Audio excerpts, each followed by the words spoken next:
Hi guys, welcome back to Lost in My Library. My name's Kate. Today I have my March wrap-up. This month has been really good in terms of quality of reading.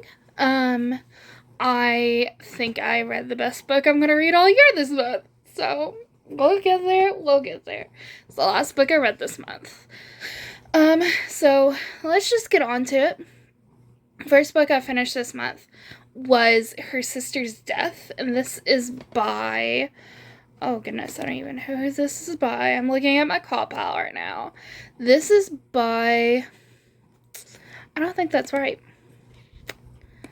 I don't think that's right. Hold on. That doesn't sound right.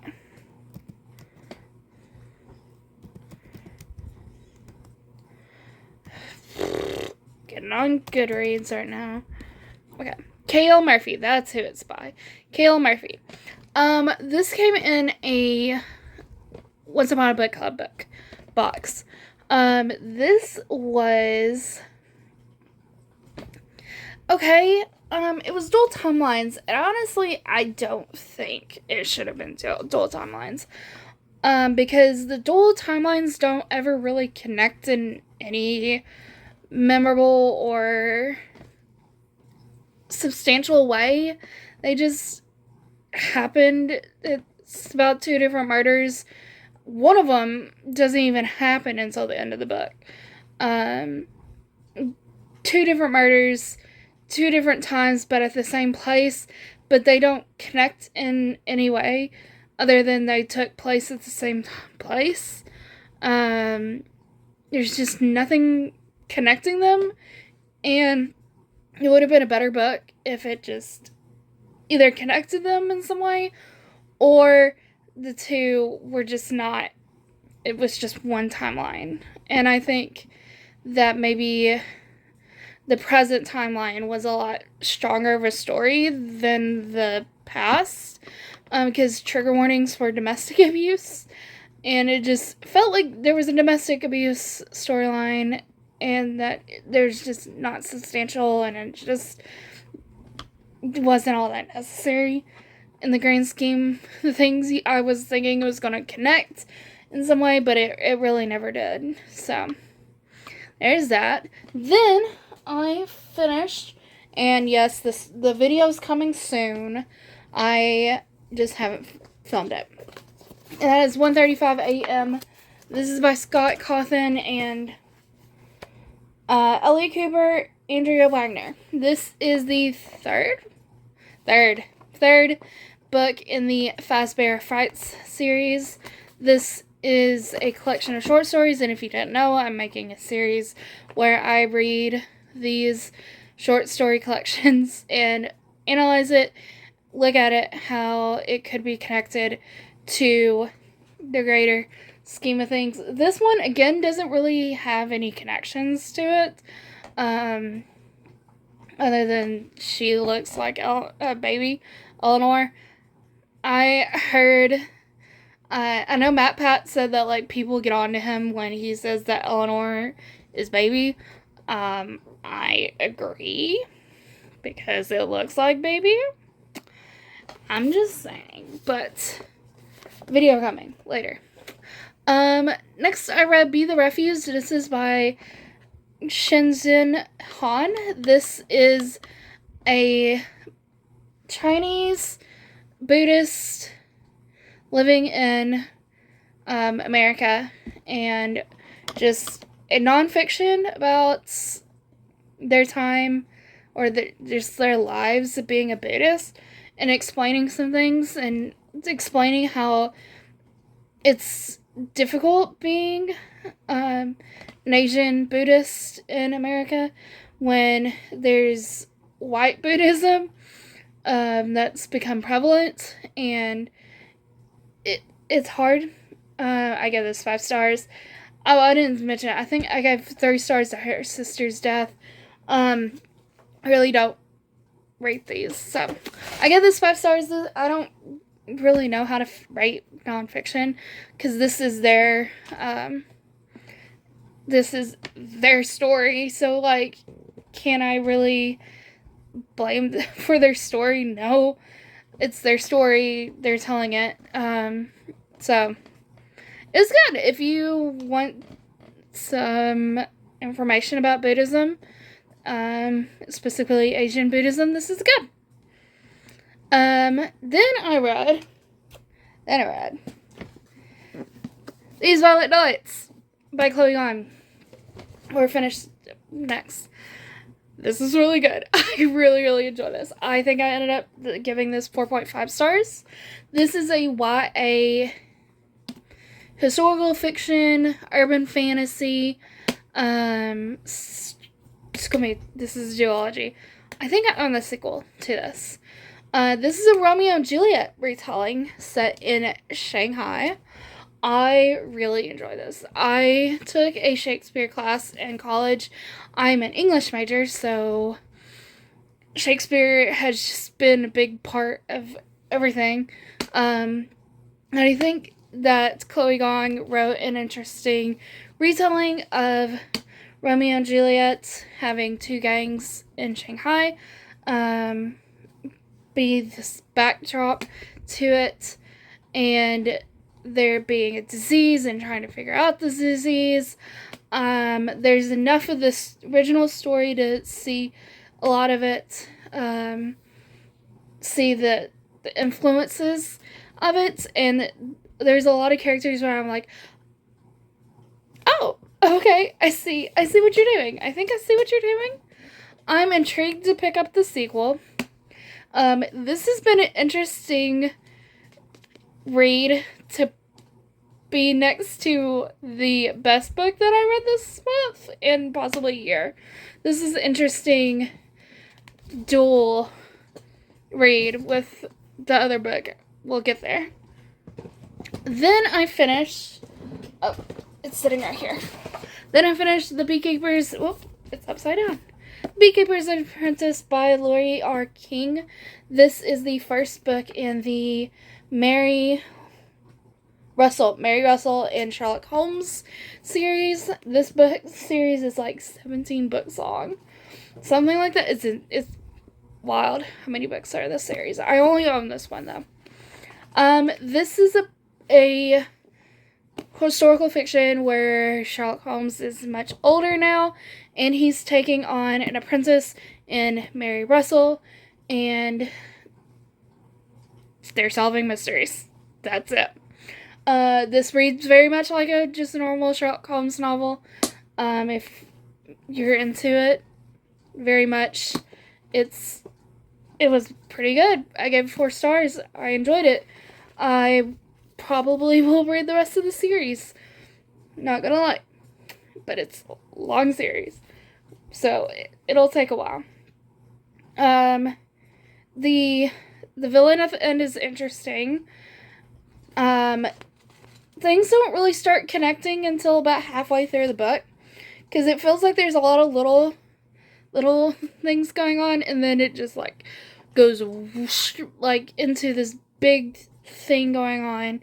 You're just like, okay, could we have built this up a little bit better? Because this book is not short. It's not a short story. It's 440 pages. Could we, like, maybe build this up a little bit better than what you did? So, I don't know. Or make the book shorter. That's also an option. Okay, next and the last book. Because I have a book that I finished this month, and we'll talk about it next month, because I want to end on this one. It's the best book I've read this month. It's Babel by R. Kwong. This is so good. I give it 5 stars. It hit everything. Everything that I wanted it to hit. I think it was beautifully heart-wrenching and gut-wrenching, and it just, it's an English major's, like, dream book to just, like, get a hold of. Grammar lovers and language lovers, like, it's just dream. It's so beautiful, and if you love language, you love you love grammar, you love English literature. It's just so beautiful. It follows our 4 main characters: Robin, Rami, Letty, and Victory.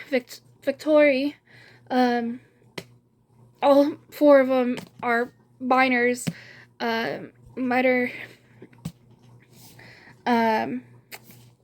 They go to Oxford. Robin is half Cantonese and half English, as we do learn later. Then we have Rami, who is a Muslim Indian. Then we have Victory, who is originally from Haiti, but goes to France. And then we have Letty, who is a white woman, but this is in the 1800s. So, very much racism, sexism abounds everywhere in this book. And it ends exactly the way it needs to end. It needed to end. And as someone who grew up Christian, and hearing the story about Babel, being sure that that's what this is supposed to be referring to, because the story of Babel in the Bible is about a tower that after the flood was built. It was supposed to go to God, bring them closer to God. God was not happy about it because he told them to go out in the world and spread and be elsewhere. So he confused everybody by making them all speak different languages, which is very interesting as to why. This book is so freaking beautiful. Look at it. It's so pretty. Oh my goodness. I cried. The last third of this book is so heart-wrenching and so... It was everything that needed to happen. Everything that needed to happen. And the story just... It just went, and it was so pretty. So beautiful. I'm not even explaining. So they go to Oxford. Our 4 main characters. They are in the translation program at Oxford, and they they quickly learn that not everything's what they think it's supposed to be, because colonialism, it's England in the 1800s, so racism, sexism is abound, and they struggle through their time at Oxford and learn about a war that is coming, basically. This is so good. I highly recommend. I don't think I'm going to read a better book this year. I really don't think I'm going to read a better book this year. And this didn't win last year, by the way. This didn't win. I think it lost to Sarah J. Maas, which is sad. It's just sad. Very sad.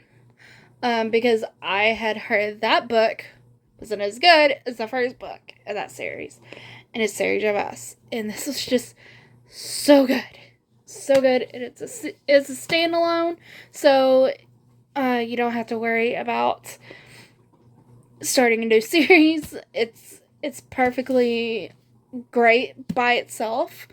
There's no need for this to have a sequel or prequel.